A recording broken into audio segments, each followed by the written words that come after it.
What are the barriers to happiness? How do we heal? How do we maximize our potential? How do we remember who we are? How can we be of service to the world?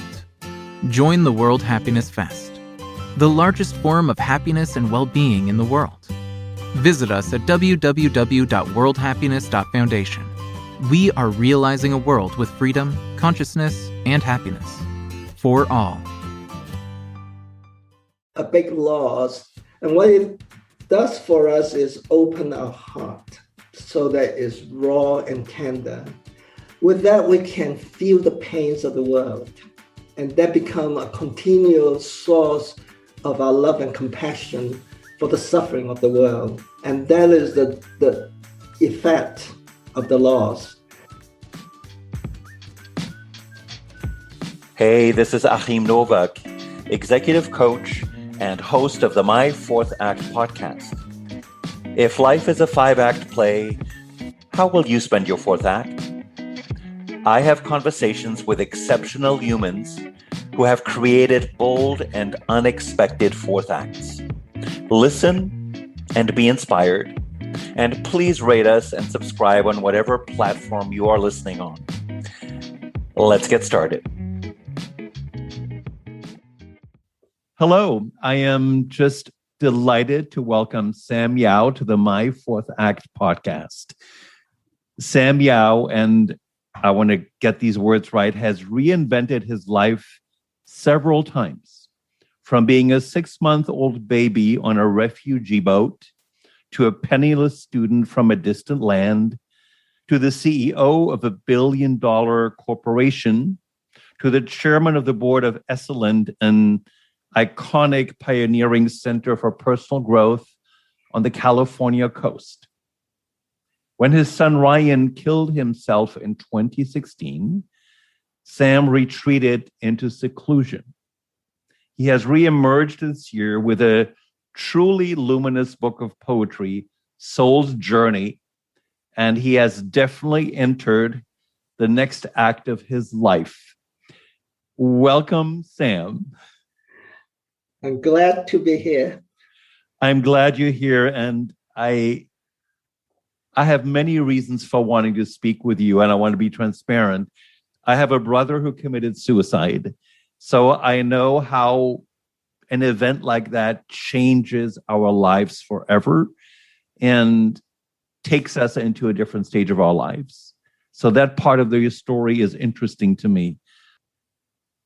But not everybody emerges out of this kind of experience as a poet and writes a beautiful book of poetry that clearly connects to something inside of you that I assume was always there, but finally got expressed. So I hope we got to speak of that as well. I always like to start with the beginning, and your biography is so curious. You say you were a 6-month-old baby on a refugee boat. I'm assuming you don't remember being on that boat, but what stories did mom and dad tell you about you? You were refugees from China, is that correct? Can you tell us a little bit about that story? Right. Yes, the communists were coming to town, and our family had to flee the place in order to avoid prosecution. So we were on a boat, and the boat was the last boat that left without being intercepted by the communists. And so we just escaped narrowly. I was 6 months old, as you said. Yes. There's no memory recollection. The story, was relayed to me by my parents. Yeah. There's something powerful about just escaping. Just that part of the story already creates a dramatic beginning to one's life, doesn't it? I'm wondering, when you were a young man growing up, before you came to the United States, what were your dreams about what you wanted to do with your life? Well, even in my teenagers, I was most interested in exploring life's big question, why we are here, what is the purpose and and meaning of living a life, and what is real, what is truth, beauty, and goodness, etc. So I was dissatisfied with the answer I got from my Christian church, and I carry one word from the church, and that is love. And that's where I went back again and again when I in a different position in my life. But I was also practical. So I took a combination major of economics and business at the University of Hong Kong. Worked for 1 year and then left for University of Chicago in the United States for my MBA. When you say you're practical, I hear that from so many people. I'm always curious. Did you get an MBA because that's what mom and dad wanted you to do, because that's what a successful son does? Or did you on your own decide, I want to be practical and that's what I'm going to do? Well, that was my decision. Yeah. My parents did not influence me on this one. I like the way you said on this one. It sounds like they influenced you on some other things. Well, they are very devoted Christians that did affect me in the early part of my life. I was quite active in the church. Nice. Now, for some decades, you were a corporate CEO. You worked in different industries and in different environments. And if I understand your journey correctly, you were what's often called a turnaround CEO, meaning you come in to fix stuff, to put things in order and help a business be successful. And then you didn't stick around forever. You went on somewhere else. Did I present that correctly? Yes, I went through 4 different industries. Okay, complete different industry. I was known as a turnaround guy, but I do not like that term. I consider myself more a strategist, repositioning the company for success. That's how I look at myself. I like the challenge of going into a new industry and a new company and figuring out in a very short period of time, like 3 months, why the company is in the shape it is in terms of market leadership and financial performance. I enjoy identifying the trend where the market will be in 3 years and then position the company to be at the right place in the market to ride the wave, so as to speak.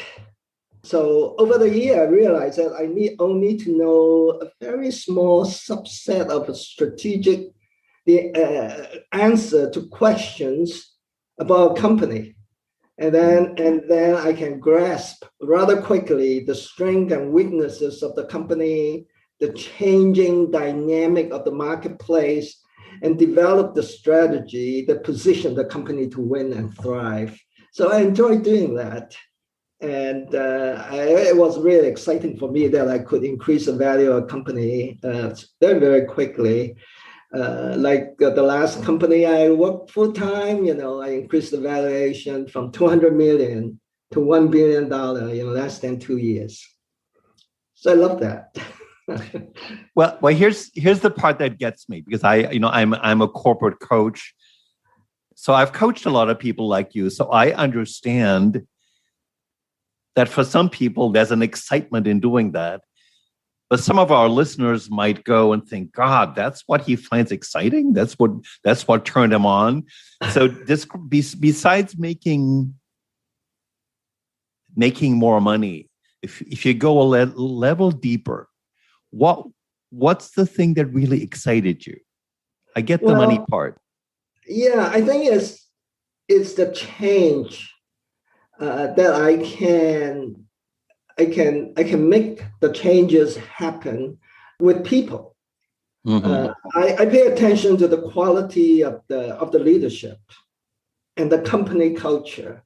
Yeah, that's how I turn around company, a culture. I'm talking about a culture that support not only productivity, but more importantly, in the kind of company I went into is the culture of adaptability and innovations. And my job is to motivate and guide the management team to be at their best. It's very rewarding for me to see how people grow through challenging position and accomplish something they are very proud of and make them successful in what they chose to do. So that's a great deal of satisfaction. I consider that as an art of making changes, especially the more intangible part like culture and people and leadership. I like the way you said art because you didn't call it a science. So what's the art part of helping people be the best they can be and changing a culture? What's the art in that from your experience? Well, it's an art precisely. People are complex and they all different in their skills set and their personality. The part of the art is that you have to look at what you have on your hand and leverage their strength and motivate them. There's no fixed formula for that. Yeah. It's not a science. It's something that you have to use your intuition. That's part of the art. Yeah. And also, you're looking at the future of the market. It's not the straightforward linear explanation. It's more based on also your intuition after looking at a bunch of data and see the connection of the dots to form a more complete picture. As I'm listening to you, I'm also thinking of a word you mentioned when we started this conversation now, which is the word love. And I think leaders who truly love other human beings and are able to bring out the best in them and all of the things you just described are more successful at leading businesses. So in my mind, I'm connecting that to the kind of love you were taught in the Christian church, even though the expression of it may have been really, really different, Right. And then as a human being, we seek a love in everything we do, even though it's not very explicit in the business environment. Somewhere along the way, as you are this successful corporate strategist, I'll call you that, you're a corporate strategist, you ended up getting involved with a place that I greatly admire that has a mythic reputation in the personal transformation field. And that's Esalen. For the listeners who don't know it, that's spelled Esalen. That's an iconic personal growth center. It's a beautiful spot on the California coast. It's in a dramatic, gorgeous setting. And for a while, you were the chairman of the board at this iconic place. Tell us how you got involved with that, because it's not a natural evolution. So I'm curious. Yeah, that's a pretty big turn. I was at the peak of my career, and I decided that I don't need to do the same thing again. I want to take a few years off and finally have the time to ponder the big questions about life and embark on a journey for personal and spiritual growth. And guess what? Esalen is just a logical place for me to go there with such a magical beauty and the nature, and to pursue my personal and spiritual growth. And I've been there quite a few times before people notice me, and someone talked to the board, the founder, and said, Sam might have some skill set and take advantage of. And so I was invited to join the board. And after a few years, I became the chairman. So that's the story. because Esalen is a place where some amazing teachers go to teach and students go to learn. And you just said, well, you went there initially for your own inner journey of discovering more meaning and connection to things. I'm going to keep it that general. When you think of the experiences you've had besides being on the chairman of the board, what personal experiences stand out for you about being at Esalen? Well, I owe to Esalen, for one thing, to recover my body. Uh-huh. What it meant is that I was living in my mind. I'm a thinker all the time.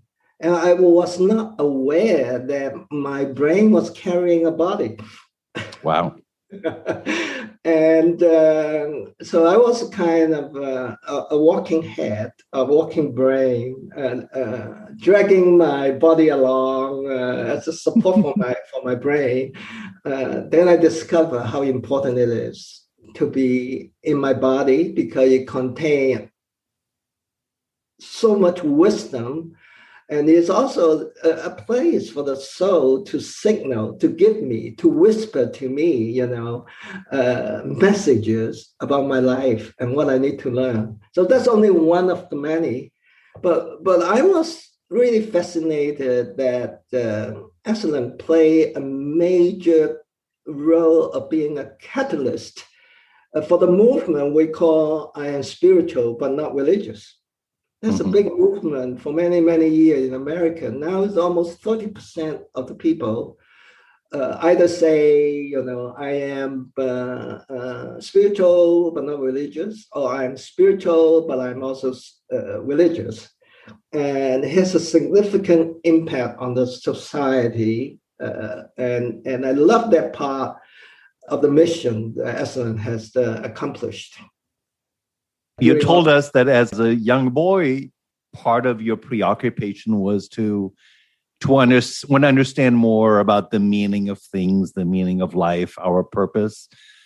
And then you found yourself in a place called Esalen, where you could explore some of those boyhood interests.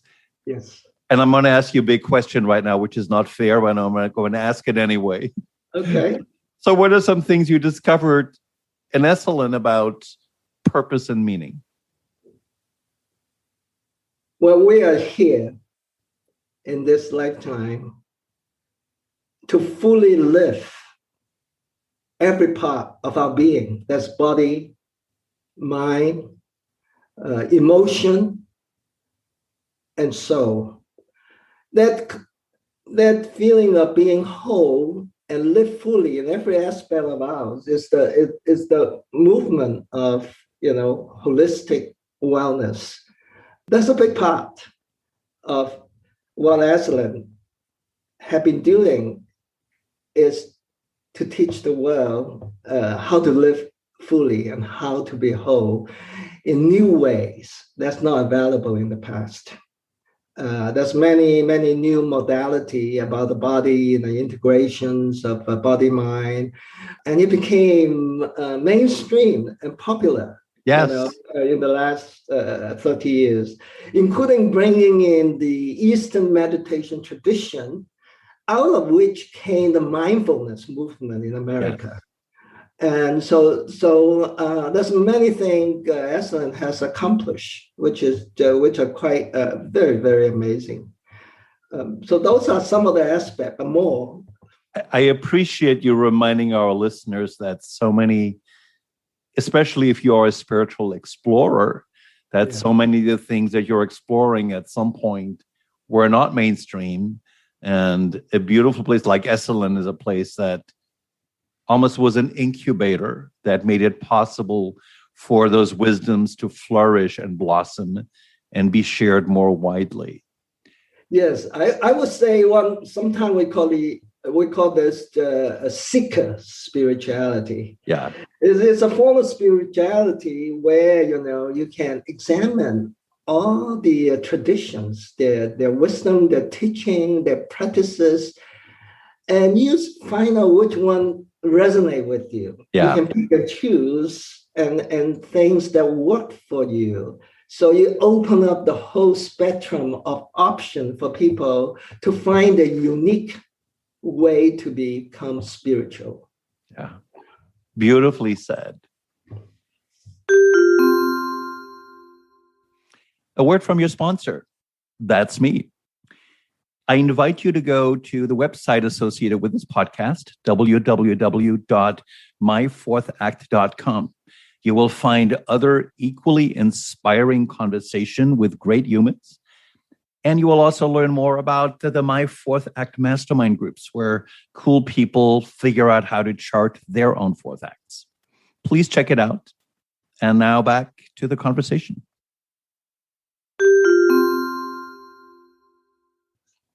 Now, I do want to go to the day when your son, Ryan, killed himself. And you already know I had a similar experience in my life. So I remember where I was when I got the phone call. I remember who called me. I remember vividly how I reacted. I remember who I called. Take us to that moment. How did you find out that your son, Ryan, killed himself? And describe that a little bit for us. What happened to you in that moment? I got a phone call from my daughter who found the bodies. Mm-hmm. I called police and then drove to Ryan's home. And I could not get inside. The ambulance and police cars were around the house. Let me recite a very short poem, which Please do. Convey. Okay, it's called Only 27. Pains seep like lonely sorrow through your veins. You choose to end the life you were given. A bullet rips its way through your brain. You are only 27. I sit on the cold concrete curb, wailing. Heaven above opens and pours her tears. In my heart, there is enough for spilling for the rest of all my remaining years. There's a light that shines beyond the gate, a glow where peace and freedom can beckon. So many endless suffering escaped. There will now be no more tears in heaven. Deep down, I know you did not die. My eyes will look for you in the sky. So I developed the habit of looking into the sky to look at the cloud patterns for messages from Ryan.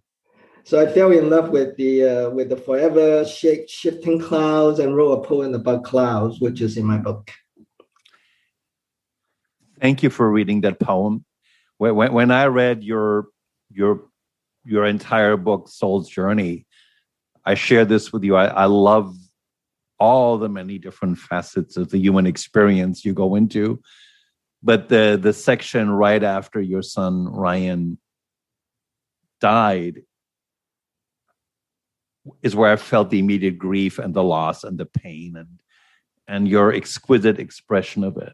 Now, I don't want to analyze your poem, but as I listen to it right now, the word light stood out for me, the word at the gate, and the gate is open.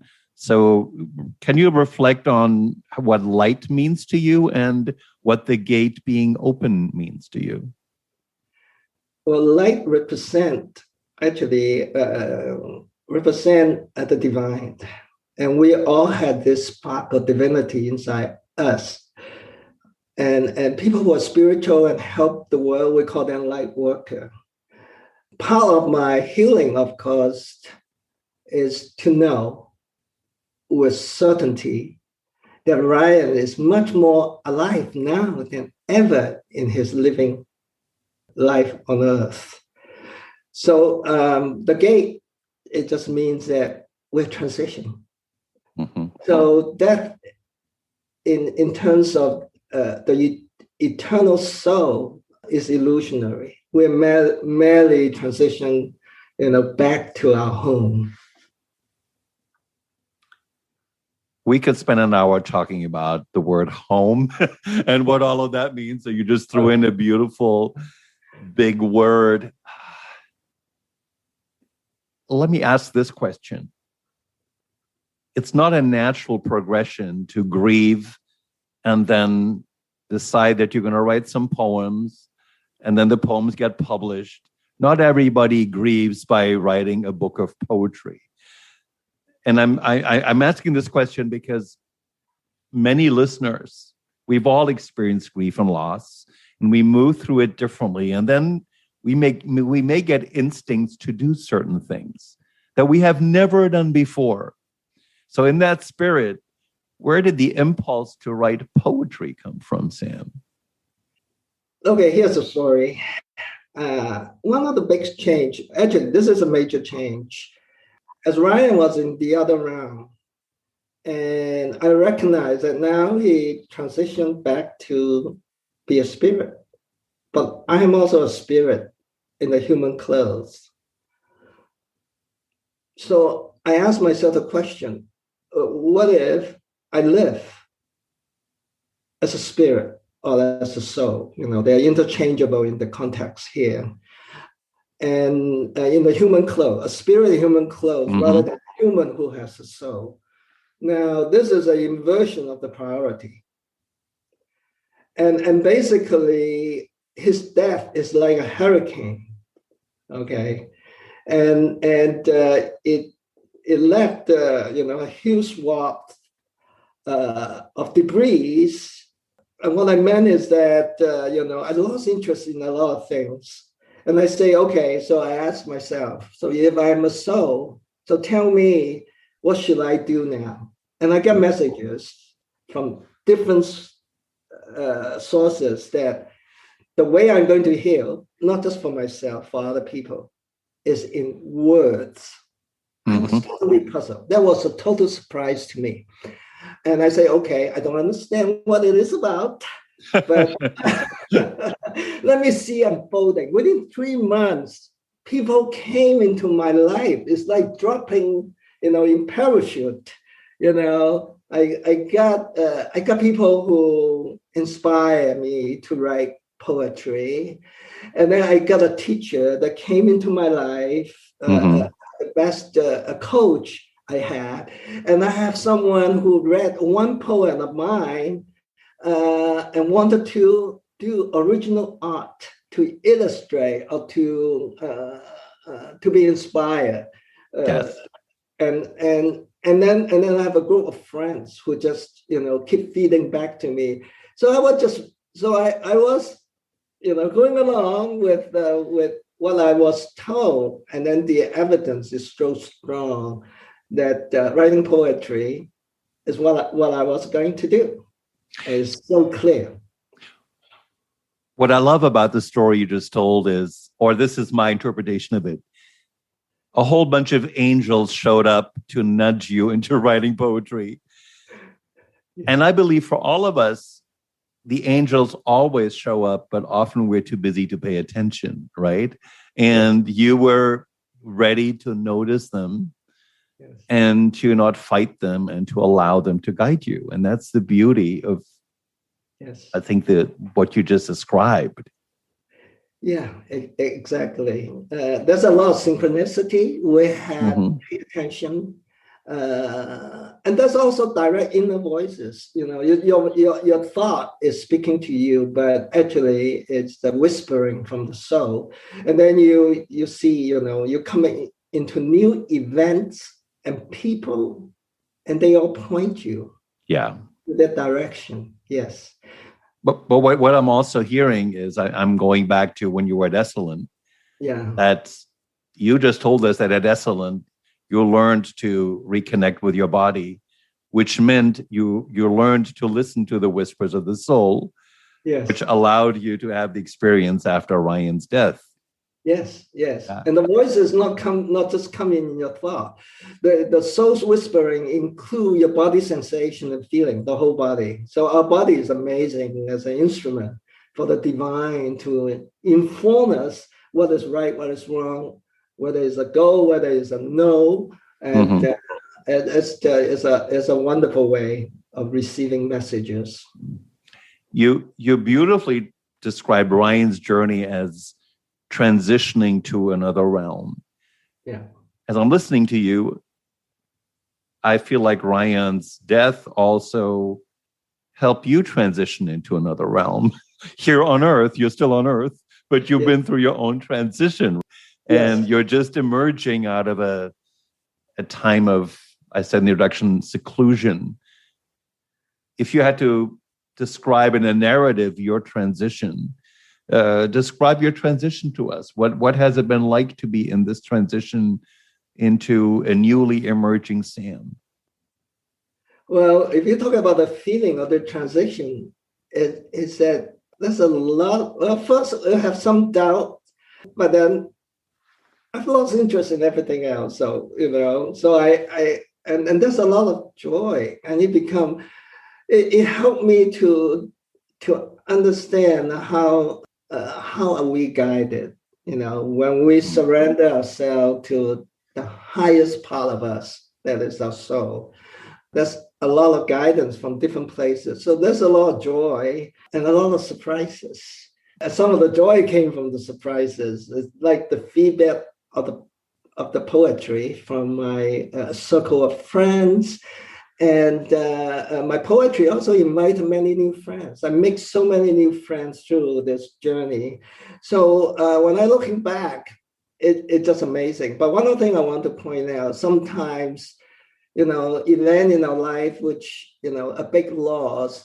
And what it does for us is open our heart so that it's raw and tender. With that, we can feel the pains of the world. And that become a continual source of our love and compassion for the suffering of the world. And that is the effect of the loss.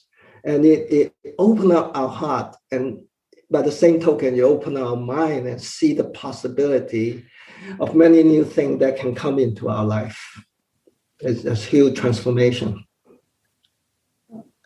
How else? I mean, your heart was open through what most people will call a tragic event, where life as you knew it was shattered. You use the metaphor of the hurricane and all the debris. And you're blessed to come out of it with a heart that is open.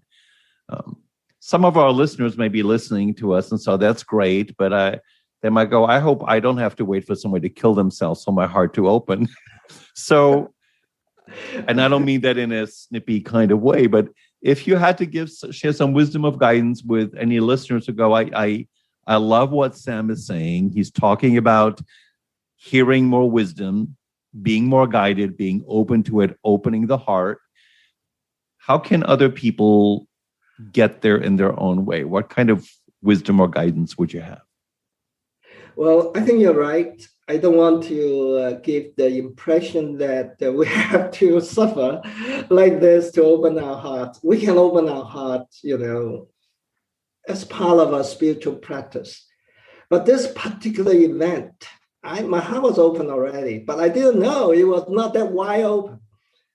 And for this one, it's so huge because we always build in some protection for ourselves.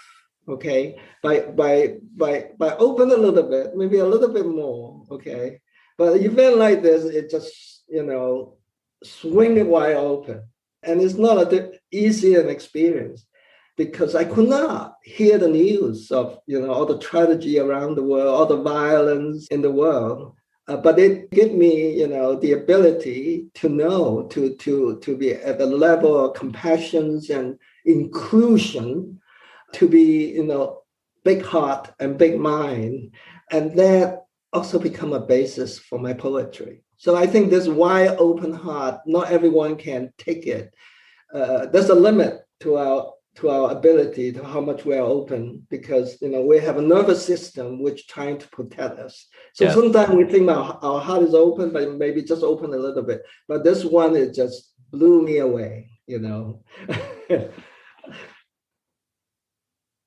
So I may reveal your age. You're 72. You're a former serial CEO. You just published your first book of poetry. And I don't think we always have to have wishes, dreams, aspirations for the future, but you have a whole bunch of life ahead of you. So as you think of the future for yourself or for people you love or the planet, what do you think of? For myself, I'm devoted to writing poetry. Because that's my joy and that's my calling, and I will continue to do that. In fact, I try to simplify my life so that I can focus on doing that. And for the world, I think, what we do when we open our heart, and every one of us has a responsibility to raise the awareness and consciousness, to look at the world and do our part to help the world we live in to be more compassionate and inclusive. Because this experience actually, is about the unity. And in this wide open, I experience the unity of me with the whole universe and every sentient being, and including the animal kingdom and the whole universe.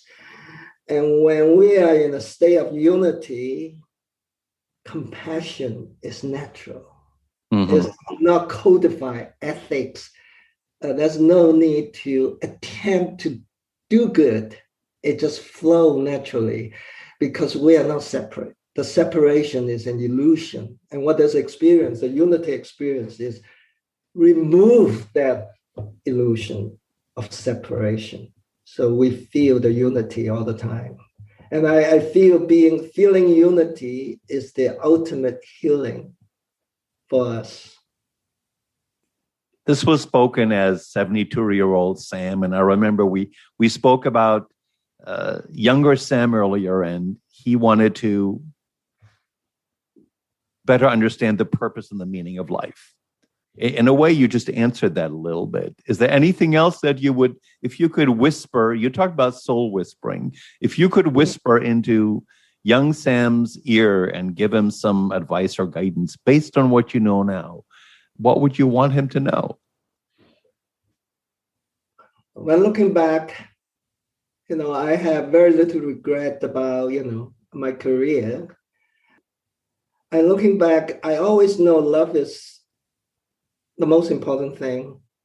But I was very carried away in my career.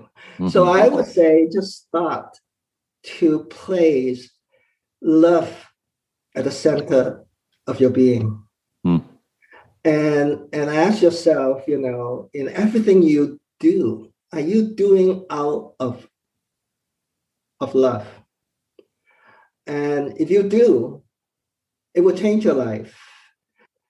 So we're going through a series of values, and value changes. At a certain point of time, we all come back and say, have I loved more? Very few people at the deathbed and say, oh, have I worked more? Or I would be in the office more. So I did not spend enough time with my children, in the early part of my career. And now I'm different and place love at the center of your life and seek to be, to your being, the quality of a being, rather than just identify what you do.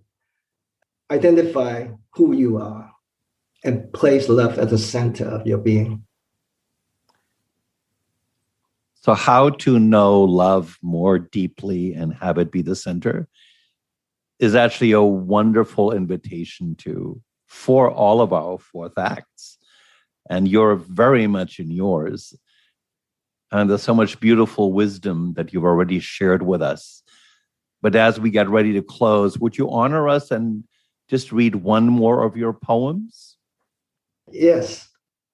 Okay, this poem is called Do Not Let Anyone Tell You to Live Someone Else's Life. Amen. Do not let anyone tell you to live someone else's life. You have the gift to co-create your special life with the divine. Let the spark in you shine, live and dance like a unique spirit. Shape your inner world with quality that bring you delight. Live inside out. The outside world will coalesce into your design. Do not let anyone tell you to live someone else's life. Listen to your inner voice from your soul and let it guide you. Trust it. Living the authentic you will bring you freedom and joy. Claim it. Let the spark in you shine. Live and dance like a unique spirit. You are a soul incarnated in the human school to learn to love. You are frozen light that soon will take the soaring flight. Do not let anyone tell you to live someone else's life. Already connected to the source, turn it on and drink it in. Angels are always there to help. If you let your intuition align, let the spark in you shine. Live and dance like a unique spirit. You have been knocking at the door from the inside all your life. Turn around. You are perfect and totally lovable. Live it. Do not let anyone tell you to live someone else's life. Let the spark in you shine. Live and dance like a unique spirit.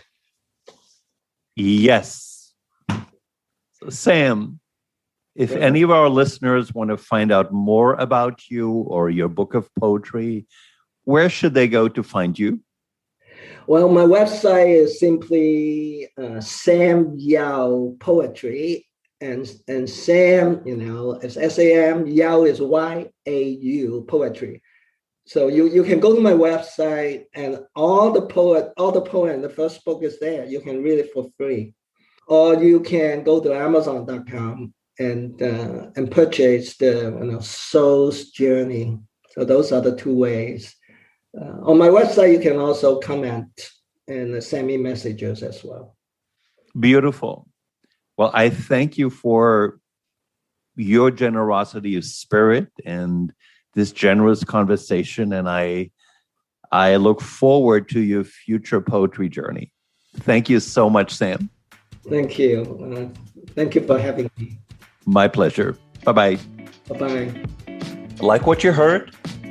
Please go to myfourthact.com and subscribe to receive my updates on upcoming episodes. Please also subscribe to us on the platform of your choice. Rate us, give us a review, and let us all create some magical fourth acts together. Ciao.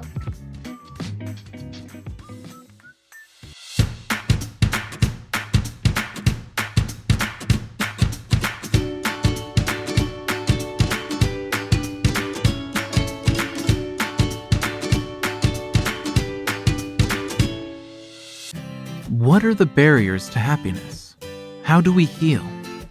How do we maximize our potential? How do we remember who we are? How can we be of service to the world? Join the World Happiness Fest, the largest forum of happiness and well-being in the world. Visit us at www.worldhappiness.foundation.